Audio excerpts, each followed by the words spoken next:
ချက်လဲဆိုတော့ဒီနေ့ဘာမှမချက်ဘူးဒီတော့မင်းရောင်းဖို့နားကင်ငါကဒီဘက်မှာဒီမှာကဝယ်လို့မရဘူးကွာကိုရတော့မရဘူးဒါမှကိုကဆိုင်ကြီးဆိုတော့ကမင်းငါကောင်အဲ့လိုမျိုးပဲချန်ပြီးဒီမင်းကလည်းဟိုချက်ကြော်လေးချက်ကြော်လောက်တာလေးညနေလောက်တာပဲ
နေလဲနေပြီးတော့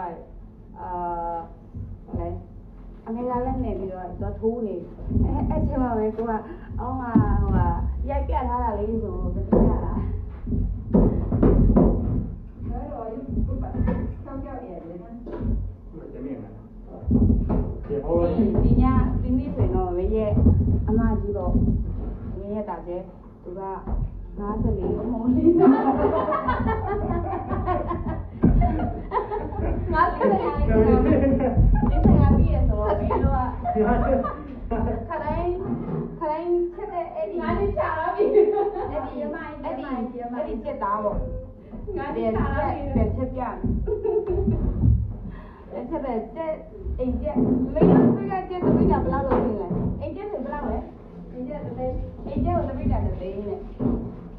ဒီချက်ဆိုရင်9တောင်းဆိုင်ရဝန်ထမ်းကလေးတွေကိုချက်ချင်းလို့ရတယ်။အမိုက်ကောင်ဒီမှာလေးလား။ဒီမှာတော့ပြတ်တော့ရ။ဒီမှာလည်းပြတ်တော့ရ။